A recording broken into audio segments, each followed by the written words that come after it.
গ্রাম বাংলার ঐতিহ্যবাহী খেলা, এটাকে সবাই বলে মোরগ লড়াই। আসলে খেলাটা দেখতে অনেক সুন্দর লাগে এবং এই খেলাটা অনেক জমজমাট একটা খেলা ছিল এক সময়।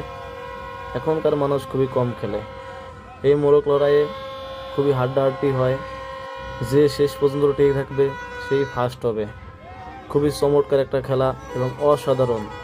একে অপরকে শুধু ধাক্কা মারতে হবে, যার নিঃশ্বাস যতক্ষণ থাকবে, যার দম যতক্ষণ থাকবে, সেই অবশ্যই চ্যাম্পিয়ন হবে।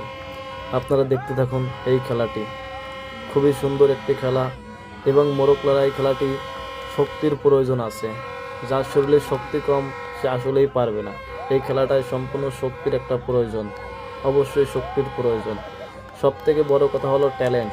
এই খেলায় ট্যালেন্ট লাগাতে হবে কাজে এবং চালাক হতে হবে।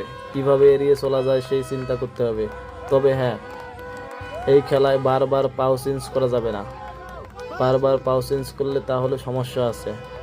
আস্তে আস্তে খেলতে হবে, ঠান্ডা মাথায় খেলতে হবে, শুধু বুঝে শুনে ধাক্কা মারতে হবে। একভাবে ধাক্কা মারলে পড়ে যেতে হবে। আস্তে আস্তে বসে বসে তারপরে ভাবতে হবে। দর্শক খুবই খুশি হচ্ছে, চারিদিকে উত্তেজনা চলছে, টান টান উত্তেজনা চলছে, দর্শক অনেক খুশি হচ্ছে।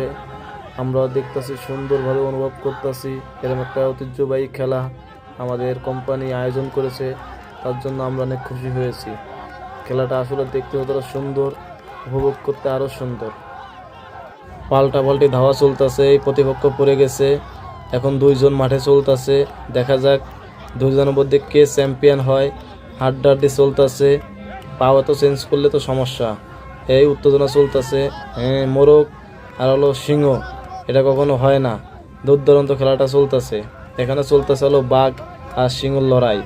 দেখি কে টিকে থাকে লাস্ট পর্যন্ত।